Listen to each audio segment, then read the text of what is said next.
नमस्कार दर्शक बंधु मु आपणकर मधु स्वागत करुच्ची आपको जीवन जिज्ञासा कार्यक्रम आउ एक नूतन अध्याय को तेज निहाती भाव में गोटे आसनी मो सहित अच्छा आपण समस्त जिज्ञासार जी समाधान देवे आपण समस्त अति प्रिय ज्योतिर्विद वास्तुविद पंडित चित्तरंजन महापात्र स्वागत करवा आज प्रश्नर उत्तर जानिबा। नमस्कार आपको। नमस्कार, जय जगन्नाथ। तेबे प्रत्येकटी हिंदू घरे प्रत्येकटी ओडिया घरे भी कहि परबा हमें संध्या बेले माँ माने बा सकाळ समय मध्ये हो झुणा दीप दबा को भल पाती आ गोटे सुंदर परिवेश भी सृष्टि हुए झुणा देला परे धूप देला परे। तेबे ये झुणा धूप प्रत्येक दिन जदि हमें घरे दौचे कौन शुभ फल प्राप्ति होता है? देखंतु झुणा धूप दबा द्वारा घरे गोटे सकारात्मक शक्ति सृष्टि होई थाए। तो निश्चित भाव में धूप भी एक पंचोपचार एक पूजा अटे। धूप दबा बा से झुणा धूप हो बा धूप काटी बुले हो, किंतु आम ये आज आलोचना करवा झुणा धूप दबा द्वारा घरे कौन सब शुभ होई थाए।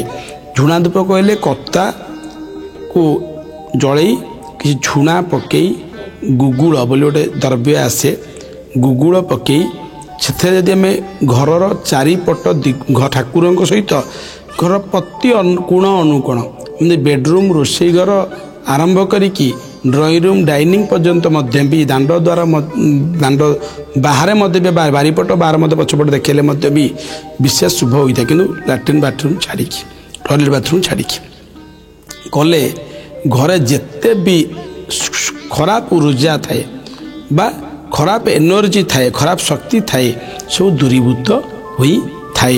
तो मु प्रथमतः कहबी सकाळ और संध्या समय जो घरे झुणा धूप दिया जाए से घरे लक्ष्मी वास करती।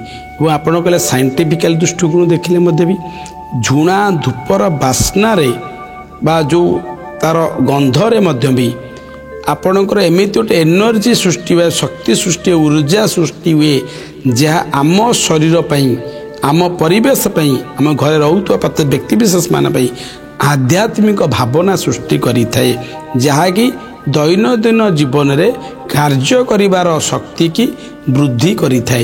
एतत् सहित जो घरे सकाळ संध्यारे झुणा धूप दिया जाए से समय कलह से घरे कलह अशांति हबार संभावना कमी जाई थाए बा मतांतर हबार संभावना कमी जाई थाए।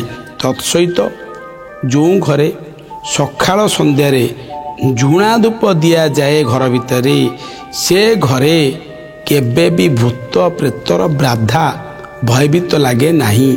गोटे भूत आसवा प्रेत आसवा बा घरे दुम दुम साउंड बा चलवा एसबू जिनसर भयभीत बा भय लगे नहीं बा केबे से घर सदस्य क्या भी अनुभव हो न थाए।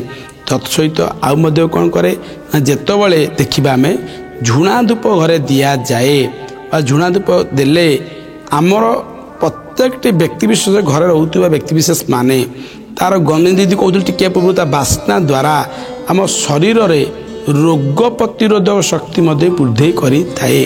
तार एमिति एक बास्ना आमको आसे जहाँ प्रभाव रे आम शरीर निरोगी मध्य भी रुए।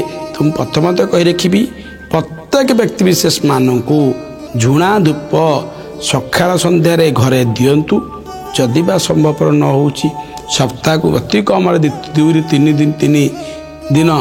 दुई तीन दिन निश्चित भाव में झुणा धूप बुलेले घर पर विशेष भाव शुभ होता है। अनेक अनेक धन्यवाद आपको एत सुंदर भाव में आमर आजर जिज्ञासा आजर प्रश्नर उत्तर रखिले।